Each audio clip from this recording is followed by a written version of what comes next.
Okay, this is part 45 of Nos4a2, Lake Winnipesaukee. The morning Wayne found the Triumph, Vic was down on the dock with a couple of fishing rods she couldn't untangle. She had discovered the rods in a closet in the cottage, rust-flecked relics of the 80s, the monofilament lines bunched up in a fist-sized snarl. Vic thought she had seen a tackle box in the carriage house and sent Wayne to look for it. She sat on the edge of the dock, shoes and socks off, feet trailing in the water to wrestle with the knot. When she was on coke, yeah, she had done that too, she could have struggled with the knot for a happy hour, enjoying it as much as sex.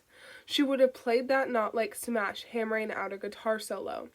But after 5 minutes, she quit. No point. There would be a knife in the tackle box. You had to know when it made sense to try to untangle something and when to just cut the motherfucker loose. Besides, the way the sun was flashing on the water hurt her eyes, especially the left. Her left eye felt solid and heavy, as if it were made of lead instead of soft tissue. Vic stretched out in the heat to wait for Wayne to return. She wanted to doze, but every time she drifted off, she twitched awake all of a sudden, hearing the Crazy Girl song in her head. Vic had heard the Crazy Girl song for the first time when she was in the mental hospital in Denver, which was where she went after she burned the townhouse down. The Crazy Girl song had only 4 lines, but no one, not Bob Dylan, not John Lennon, not Brian or Keats, had ever strung together 4 lines of such insightful and emotionally direct verse. No one sleeps a wink when I sing this song, and I'm gonna sing it all night long. Vic wishes she could ride her fucking bike away. Might as well wish for a ride in Santa's sleigh. This song had woken her on her very first morning in the clinic. A woman was singing it somewhere in the lockdown, and she wasn't just singing it to herself, she was serenading Vic directly.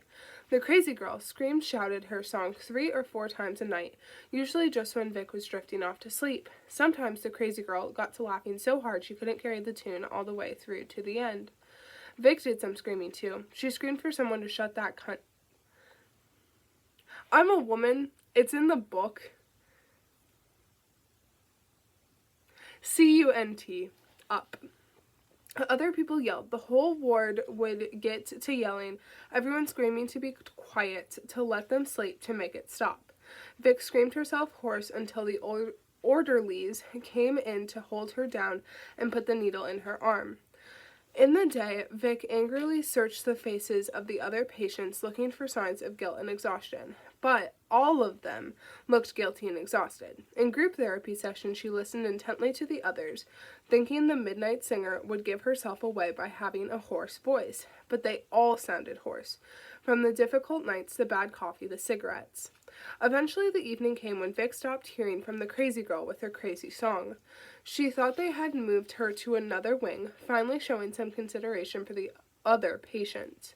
Vic had been out of the hospital for half a year before she finally recognized the voice, knew who the Crazy Girl had been. "Do we own a motorcycle in the garage?" Wayne asked, and then, before she had time to process the question, he said, "What are you singing?" She hadn't realized she was whispering it to herself until that very moment. It sounded much better in a soft voice than it did when Vic had been scream-laughing it in the loony bin. Vic sat up, rubbing her face. "I don't know. Nothing." Wayne gave her a dark and doubtful look. He made his way out onto the dock in mincing, effortful steps, Hooper slouching along behind like a tame bear. Wayne carried a big, battered yellow toolbox, clutched the handle in both hands. A third of the way out, he lost his grip and it dropped with a crash. The dock shook. "I got the tackle box," Wayne said. "That's not a tackle box. You said look for a brown box." "That's yellow." "It's brown in spots." "It's rusted in spots." "Yeah, so? Rust is brown."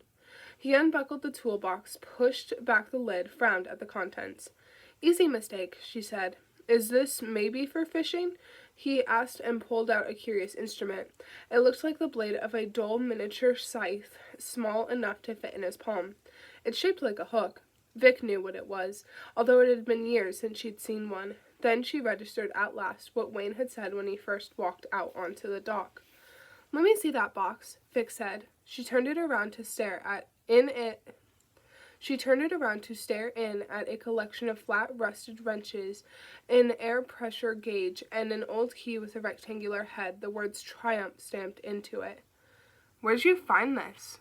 "It was on the seat of the old motorcycle." "Did the motorcycle come with the house?" "Show me," Vic said.